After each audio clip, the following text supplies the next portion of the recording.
Hello future nursing officers, आज हम ICU का एक बहुत ही क्रिटिकल क्वेश्चन सोल्व करेंगे। क्वेश्चन है, चलिए क्वेश्चन देखते हैं। पहले क्वेश्चन है, a patient in the ICU is diagnosed with atrial fibrillation with a rapid ventricular response.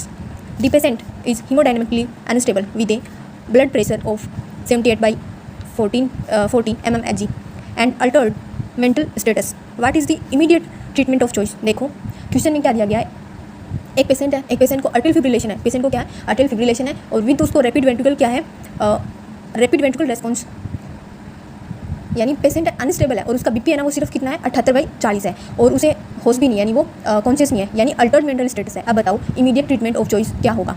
देखो atrial fibrillation with rapid ventricular response का मतलब है हार्ट के ऊपर वाले जो चेंबर है वो बहुत तेज बीट कर रहे हैं, जिससे वेंट्रिकल्स भी तेज हो गए हैं। लेकिन यहाँ कीवर्ड है हीमोडायनेमिकली, यहाँ पे ये कीवर्ड है ना हीमोडायनेमिकली अनस्टेबल, ये चीज़ याद रखना है। यहाँ पे इस चीज़ को फोकस करो। जब भी किसी एक ही अरिथमिया की वजह से पेशेंट का बीपी गिरे या वो अनकॉन्शियस होने लगी तो हमें दवा का इंतजार वहाँ पे नहीं करना चाहिए।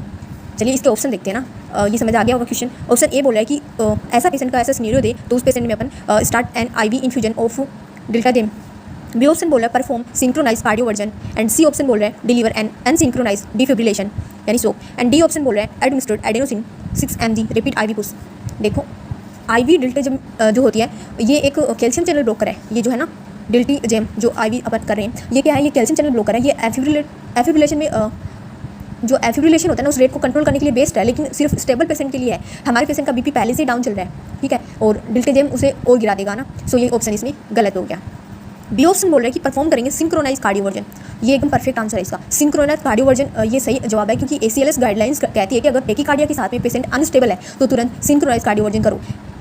मशीन के अंदर RVO को पहचान कर सही समय पर उसमें सौंप देगी ताकि हार्ट की रिदम है वो नॉर्मल हो सके, इसलिए करेक्ट आंसर भी है। चलिए बाकी ऑप्शन भी देख लेते हैं वो उसका आंसर ये बाकी ऑप्शन क्यों नहीं है ये देखते हैं। सी ऑप्शन बोला कि डिलीवर करेंगे अनसिंक्रोनाइज डिफिब्रिलेशन। देखो अनसिंक्रोनाइज डिफिब्रिलेशन ना इसे हम तब यूज़ करते हैं जब पल्सलेस VT या VF में देते हैं इसको ना। एफिब्रिलेशन में अगर आप अनसिंक्रोनाइज सौंप दोगे ना तो पेशेंट को कार्डियक अरेस्ट हो सकता है, ठीक है, RON-T फिनोमेना से, इसलिए याद रखो इसको, इसलिए ये भी इसमें गलत हो गया। देखो डी ऑप्शन बोल रहे हैं administered adenosine 6 mg repeat IV push.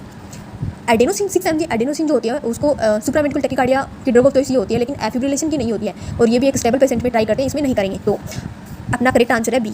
आशा करती हूँ आपको समझ आया होगा। Thanks for watching.